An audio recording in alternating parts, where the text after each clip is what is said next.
Hello friends, welcome to my channel PCS with Chauhan. Guys, मेरा नाम है कीरत चौहान। दोस्तों, यहाँ पे हम लोग कर रहे हैं लूसेंट की अपनी किताब। ठीक है, उसमें देखिए हमारा जो चल रहा था वो है इतिहास।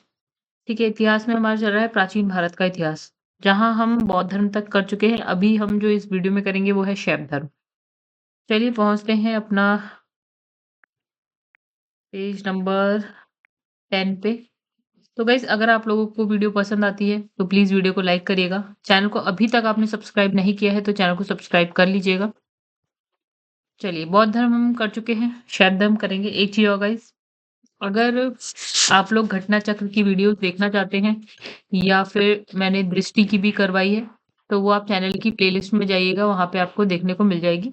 ठीक, वहाँ से आप उसे कर सकते हैं, ठीक है? अगर आपको कोई भी प्री एग्ज़ाम निकालना है तो मुझे लगता है कि लूसेंट और घटना चक्र इनफ है अपने आप में, ठीक है? बाकी अगर आपको मेंस के लिए करना है तो दृष्टि उसमें ऐड कर लीजिए, वह इतना काफ़ी है कोई भी एग्ज़ाम निकालने के लिए, ठीक है? चलिए, अब स्टार्ट करते हैं शैव धर्म से, देखते हैं कहाँ तक पहुँचते हैं हम लोग। तो यहाँ लिखा है भगवान शिव की पूजा करने वालों को शैव या शिव से संबंधित धर्म को शैव धर्म कहते थे। मतलब जो भगवान शिव को मान रहे हैं। तो धर्म शैव धर्म, ठीक है। तो शिवलिंग उपासना का प्रारंभिक पुरातात्विक साक्ष्य जो है हड़प्पा संस्कृति के अवशेषों में से मिलता है। मतलब जब हड़प्पा की खुदाई की गई होगी तो हमें वहां पे साक्ष्य मिले कुछ शिवलिंग के, ठीक है। तो इससे पता चलता है कि उस समय शिवलिंग की उपासना होती होगी, ठीक है। तो ऋग्वेद में शिव के लिए क्या है, किस देवता, मतलब क्या किस रुद्र नामक देवता का उल्लेख है। मतलब शिव माना गया इन्हें, ठीक है। अथर्ववेद में कौन-सा वेद है? ऋग्वेद। 4 वेद होते हैं, ऋग्वेद, यजुर्वेद, सामवेद, अथर्ववेद। तो एक है अथर्ववेद। तो उसमें क्या है, शिव को भव, सर्व, पशुपति और भूपति कहा गया है, ठीक है। लिंग पूजा का पहला जो स्पष्ट वर्णन मत्स्य पुराण में मिलता है, ठीक है। कहाँ पे? मत्स्य पुराण, ठीक है। तो इसमें लिखा है कि महाभारत के अनुशासन पर्व से भी जो है लिंग पूजा का वर्णन मिलता है। अब मैं एक बात और बता दूँ गाइस, जैसे जैन धर्म है, बौद्ध धर्म है, शैव धर्म है, तो जो शैव धर्म है इससे रिलेटेड क्वेश्चन थोड़े से कम आते हैं, ठीक है। तो आपने बहुत ज़्यादा शायद इस के बारे में जितना जैन और बौद्ध धर्म के बारे में पढ़ा होगा, शैव धर्म के बारे में अगर आप पेपर से रिलेटेड बात करें तो थोड़ा-सा कम पड़ा होगा, ठीक है। इसमें लिखा है कि अब देखिए यहाँ लिखा है रुद्र की पत्नी के रूप में पार्वती का नाम तैत्तिरीय आरण्यक में मिलता है, ठीक है। मतलब उनकी वाइफ है पार्वती जी, ठीक है, तब पता है, सबको पता है। मतलब शिव की पत्नी की सौम्य रूप है पद्मा, पार्वती, उमा, गौरी, भैरवी, ठीक है। आगे बढ़ते हैं। अब इसमें वामन पुराण, यहाँ पे लिखा है वामन पुराण में शैव संप्रदाय की संख्या जो है 4 बताई गई है। एक हो गया पाशुपत, एक हो गया कापालिक, एक कालामुख और लिंगायत, राइट? ठीक। फिर है पाशुपत संप्रदाय शैव को सर्वाधिक प्राचीन, मतलब शैवों का क्या है, सबसे जो प्राचीन संप्रदाय था, जो ये 4 थे, 4 में पाशुपत था, सबसे प्राचीन, सबसे पुराना, ठीक है। इसके संस्थापक है लकुलिश, ठीक है, जिन्हें भगवान शिव के 18 अवतारों में से एक माना जाता है। मतलब इनके 18 अवतार हुए होंगे, जिनमें से एक कौन है? लकुलिश, राइट? फिर पाशुपत संप्रदाय के अनुयायियों को पंचार्थिक कहा गया है और इस मत का प्रमुख सैद्धांतिक जो ग्रंथ है वो है पाशुपत सूत्र, राइट? फिर इसमें लिखा है श्रीकर पंडित एक क्या है, विख्यात पाशुपत आचार्य थे, ठीक है। अब यहाँ पे चलिए, यहाँ देखिए, एक यहाँ लिखा संप्रदाय और उसके संस्थापक की बात है। आजीवक की बात करें तो इसमें मकलीपुत्र गौशाल, तो ये है थोड़ा सा इंपॉर्टेंट, ये याद रखिएगा। फिर है घोर अक्रियावादी, ठीक है, यहाँ है पूरण कश्यप, ठीक है। और फिर आपका है यच्छावाद, ठीक है। अ, तो इसमें है आचार्य अजीत और यहाँ पे है भौतिकवादी। फिर फकुद कच्चायन, ये भी थोड़ा इंपॉर्टेंट है, याद रखिएगा। फिर है निश्चयवादी, राइट, यहाँ संजय बैटलीपुत्र, तो ये भी इंपॉर्टेंट, ये 3 तो इंपॉर्टेंट है, थोड़ा याद रखिएगा इसे। फिर इसमें लिखा है कापालिक संप्रदाय के इष्ट देव यानी कौन थे? भैरव, भैरव नाम था उनका। इस संप्रदाय का प्रमुख केंद्र क्या है आपका? श्री शैल नामक स्थान है, ठीक है।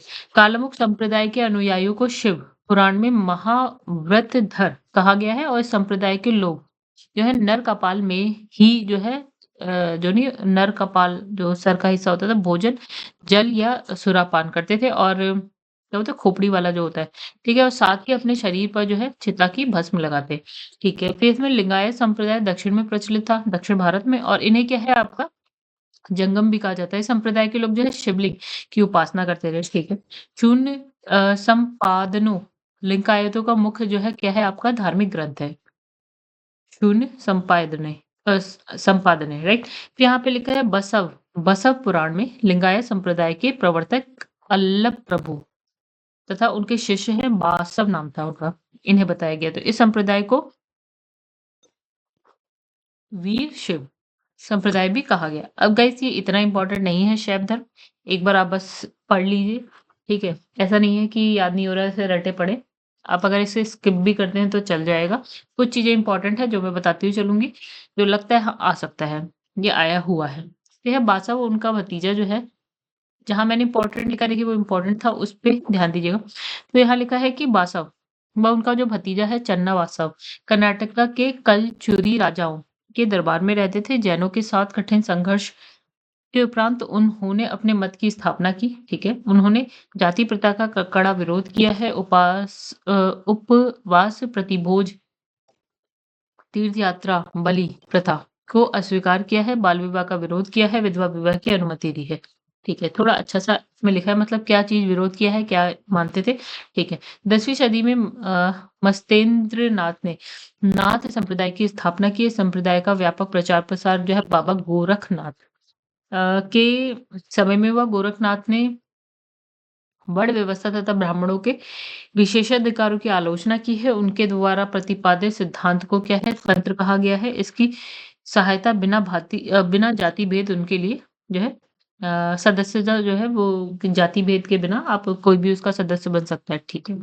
गाइस अभी तक इसमें कुछ इतना इम्पोर्टेंट नहीं रहा, ठीक है। दक्षिण भारत में शैव जो है चालुक्य, राष्ट्रकूट, पल्लव, चोलों के समय लोकप्रिय रहा है, ठीक है। ये लाइन इम्पोर्टेंट है।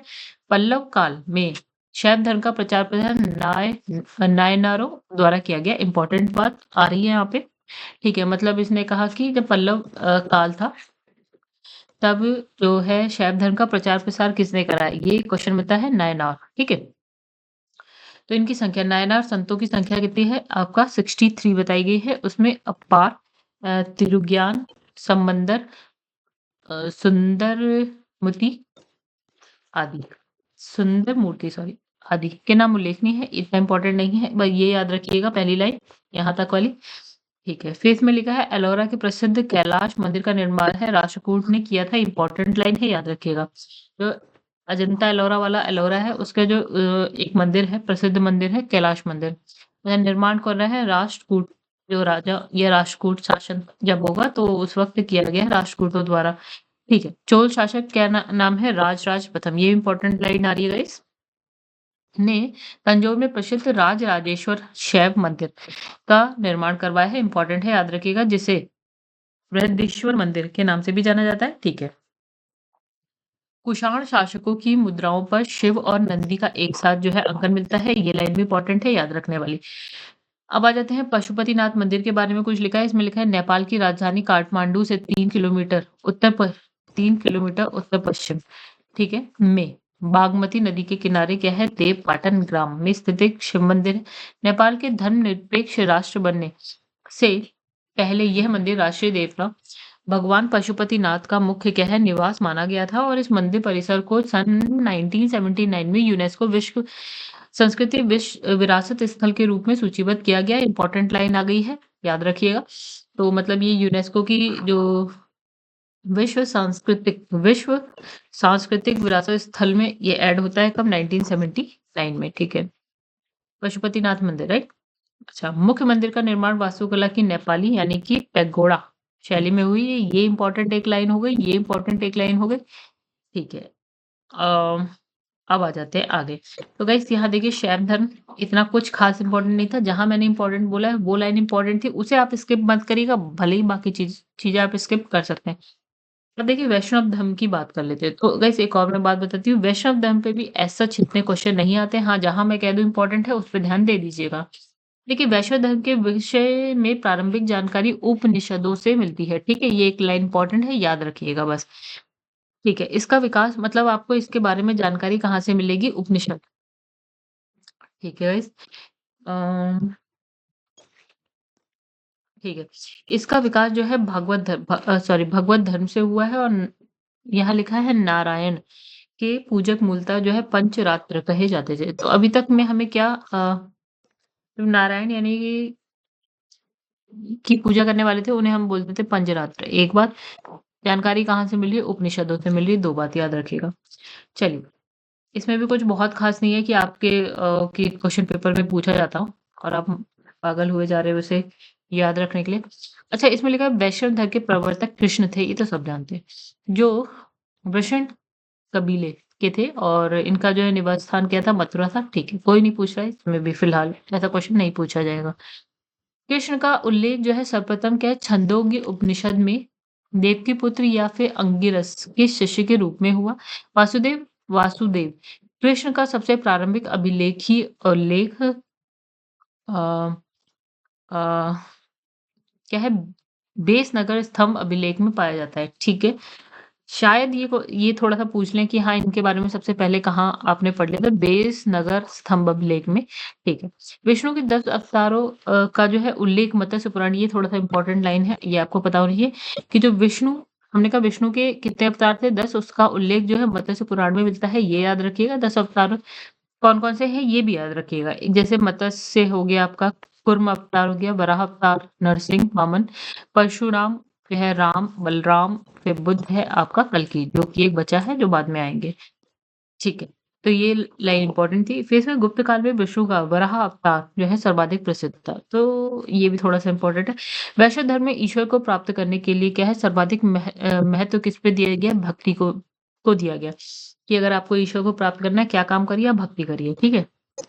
ठीक है, ये इम्पोर्टेंट लाइन है, याद रखिएगा। ठीक है, भगवान विष्णु के सुदर्शन चक्र में क्या है, कितनी तिल्लियाँ थी? 6 तिल्लियाँ थी। हालाँकि क्वेश्चन बहुत मुश्किल से पूछा जाएगा, लेकिन फिर भी आप याद रखिएगा।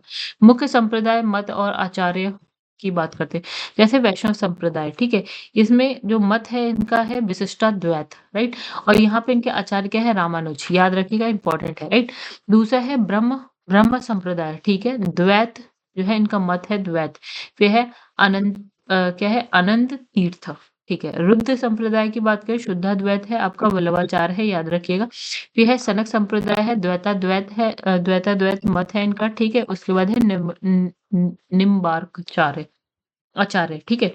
तो ये भी इम्पोर्टेंट है। इनफैक्ट चारों इम्पोर्टेंट है, मतलब कि ये है कि अगर याद नहीं हो रहा है आपको तो भी आपको याद करना है, ठीक है। मतलब इम्पोर्टेंट बात हो गई, ठीक है। आगे बढ़ते हैं। प्रमुख संप्रदाय संपादक और पुस्तक की बात कर लेते हैं, तो जैसे आपका है बरकरी संप्रदाय की अगर बात करें, तो इसके संस्थापक नामदेव थे, ठीक है? इनकी पुस्तक की बात नहीं लिखी, ठीक है, ये इम्पोर्टेंट हो गया। इसमें लिखा है श्री वैष्णव की बात करें तो रामानुज हो गया, ब्रह्मसूत्र इनकी पुस्तक है, ये भी इम्पोर्टेंट है। परमार्थ की बात करें, रामदास हो गया आपका, दास बोध, ये भी इम्पोर्टेंट है। फिर इसमें लिखा है राम भक्त की बात करें तो रामानंद हो गए, फिर इसमें अध्यात्म रामायण, ठीक है। तो एटलीस्ट ये दोनों तो इम्पोर्टेंट है, राइट? फिर इसमें लिखा है अंकोर वाट, इम्पोर्टेंट लाइन आ गई ये भी, ठीक है। अंकोर वाट का मंदिर कहाँ? कंबोडिया। आज जो कंबोडिया आप देखते होंगे ना वर्ल्ड मैप में, कंबोडिया, कंबोज करके, ठीक है। वहां पे जो है एक मंदिर है जिसका नाम है अंकोर वाट का मंदिर, ठीक है। ये इस साइड है जहाँ इंडोनेशिया वाली साइड, ठीक है। तो वहां के राजा राजा क्या है? सूरवर्मा द्वितीय। टाइम लिखा है यहाँ पे 1113, मतलब 1113 से 1150 ईस्वी में ये मंदिर बनाया गया, मतलब बहुत साल पुराना। आज से अगर हम बात करें तो ये कुछ नहीं तो 9-10 हजार साल से भी 1000-1100 साल से पुराना है, ठीक है। इस मंदिर में लगभग जो है आपका, इसमें लिखा है 10.5 फीट ऊंची जो भगवान विष्णु की मूर्ति स्थापित है। ये मंदिर का नाम याद रखिएगा, बहुत इंपॉर्टेंट, ठीक है। कहानी हो गई यहाँ पे खत्म हमारी। जो है वैष्णव धर्म की भी बात हमने यहाँ पे कर दी। शैव धर्म की हो गई, 9th में हमने वैष्णव धर्म की बात करी। चैप्टर नंबर 10 में यहाँ लिखा है इस्लाम धर्म, राइट? चलिए इस्लाम धर्म भी देख लेते हैं, छुटपुट इसमें भी है। इसमें भी कुछ बहुत ज्यादा आपको इम्पोर्टेंट सा देखने को नहीं मिलेगा, ठीक है। मैं पहले ही बता दे रही हूँ कि नहीं है तो नहीं है। इस्लाम धर्म के संस्थापक यहाँ पे लिखा है हजरत मोहम्मद साहब। चलो ये लाइन एक इम्पोर्टेंट हो गई, याद रखिएगा। हजरत मोहम्मद साहब का जन्म कब होता है आपका? 570 ईस्वी में मक्का के प्रमुख कुरैश कबीले में हुआ, ठीक है। जन्म कहाँ हुआ? 570, ये भी याद रखिएगा। पिता अब्दुल्ला, माता अमीना है, ठीक, मतलब थी। उनका जो लालन-पालन उनके चाचा यानी कि अब्बू तालिब ने किया था? ये कोई नहीं पूछ रहा फिलहाल। मतलब ये नाम-वाम आपको याद रखने की ख़ास ज़रूरत नहीं है, नहीं आ रहा है क्वेश्चन। फिर हज़रत मोहम्मद साहब को जो है 1610, ठीक है, में मक्का के पास हीरा नामक गुफ़ा में ज्ञान की प्राप्ति हुई। ये भी कोई नहीं पूछ रहा। ठीक है, फिर इसमें लिखा है 622 ईस्वी को पैगंबर के मक्का से मदीना की यात्रा, सॉरी, तो 1922 को पैगंबर पैगंबर के मक्का से मदीना की यात्रा इस्लाम जगत में मुस्लिम संवत के नाम से जाना जाता है। मतलब इसमें लिखा है हिजरी संवत। हाँ, तो ये थोड़ा-सा इम्पोर्टेंट हो जाता है, हिजरी संवत वाली बात। ठीक है। कब? पा 622 ईस्वी की बात हो रही है, हिजरी संवत की बात हो रही है। इनकी जो शादी है 25 वर्ष की अवस्था में खदीजा नामक विधवा से हुई, ये भी कोई नहीं पूछा। मोहम्मद की पुत्री का नाम इसमें लिखा है फातिमा और दामाद थे अली, ये भी कोई नहीं पूछा। देवदूत जिब्रील, ठीक है, ने पैगंबर मोहम्मद साहब को कुरान अरबी भाषा में क्या है संप्रेषित की। ये इंपॉर्टेंट सा नाम है जिब्रील, याद रखिएगा। कुरान इस्लाम धर्म की क्या है पवित्र ग्रंथ है, हम सब जानते हैं। ये ग्रंथ जो है आपका 114 अध्यायों में बटा हुआ है और इसमें कितने पद है 6360 यानी 6360 पद है। ये भी कोई नहीं पूछेगा। पैगंबर मोहम्मद साहब ने कुरान की शिक्षाओं का उद्देश्य दिया। ठीक है, ये लाइन आपको पता है, ये इम्पोर्टेंट है। हज़रत मोहम्मद साहब इनकी मृत्यु की बात करें 632 को हुई और उन्हें जो है कहाँ पे दफनाया गया? मदीना में दफनाया गया, तो ये लाइन इम्पोर्टेंट हो गई। तो मोहम्मद साहब की मृत्यु के बाद इस्लाम जो है सुन्नी और शिया नामक 2 पंथों में विभाजित हो गया। ये इम्पोर्टेंट बात हो गई। सुन्नी उन्हें कहते थे जो सुन्ना में विश्वास करते थे। सुन्ना पैगंबर मोहम्मद साहब के कथनों और कार्यों का विवरण था। चलिए, यहाँ पे लोग कन्फ्यूज़ होते हैं सुन्नी और शिया में। तो सुन्नी क्या हो गए? ये सुन्ना में विश्वास रखते थे और इसमें क्या है सुन्ना। सुन्ना मतलब पैगंबर मोहम्मद साहब के कथनों और कार्यों का विवरण है इसमें, ठीक है। शिया जो है अली के शिष्यों के में जो है विश्वास करते थे। अली के शिष्यों में और उन्हें मोहम्मद साहब का न्याय सम्मत उत्तराधिकारी मानते थे। ठीक है। सॉरी गाइस, यहाँ पे थोड़ी-सी मैंने गलत बोल दिया। ठीक है। देखिए, यहाँ पे लिखा है जो शिया थे ना वो अली के शिष्यों ने शिक्षाओं, ठीक है, अली की शिक्षाओं में विश्वास करते थे और अली को क्या करते थे, जो मोहम्मद साहब है उनको उनका उत्तराधिकारी मानते थे। अली जो है मोहम्मद साहब के कौन थे? दामाद थे। अभी हमने पढ़ा था उनकी बेटी और उनके दामाद के बारे में। कहाँ गया गाइस? ठीक है, फातिमा उनकी बेटी का नाम था, अली उनके बेटे दामाद का नाम था, ठीक है? तो देखिए सुन्नी तो इन्हीं की कहानी है, मतलब इन्हीं के कथन कार्य के बारे में बताता है। जो शिया है वो तो उनके दामाद में विश्वास रखते थे भैया। कहते थे यही उत्तराधिकारी है मोहम्मद साहब के, ठीक है? तो हो गया शिया सुन्नी वाली कहानी। ये हो गए शिया, ये दामाद वाले, ये दामाद वाले हैं, ठीक है? ये कौन है? दामाद वाले हिसाब-किताब वाले हैं शिया। देखिए, अली की 661 ईस्वी में हत्या कर दी गई। अली के पुत्र यानी कि हुसैन की हत्या 680 में अ, करबला मतलब इराक नामक स्थान पर कर दी गई। इन दोनों की मतलब इन दोनों हत्याओं ने जो है शिया को निश्चित मत का रूप दे दिया, ठीक है? जो भी है, कोई नहीं पूछेगा ये सब। ठीक है, पैगंबर मोहम्मद साहब के बारे में पूछा जा सकता है कि अली उनके बेटे इनके बारे में नहीं पूछा जाता। ठीक है, तो जो मोहम्मद साहब हैं उनके उत्तराधिकारी खलीफा कहलाए, ठीक है? ये एक इम्पोर्टेंट सी लाइन है कि मोहम्मद साहब के उत्तराधिकारी क्या कहलाए? खलीफा। अच्छा, जो खलीफा इस्लाम जगत में जो खलीफा पद है ना वो 1924 तक रहा, ठीक है? 1924 तक, ठीक है? अब क्या है 1924 में इसे जो है तुर्की के शासक यानी कि मुस्तफा कलाम पाशा इन्होंने समाप्त कर दिया। तो ये नाम याद रखिएगा जो खलीफा है 1924 तक रहे उसे समाप्त किसने किया? मुस्तफा कलाम सॉरी कमाल पाशा, राइट? फिर है इब्न इशाक ने सर्वप्रथम पैगंबर साहब का जीवन चरित्र लिखा।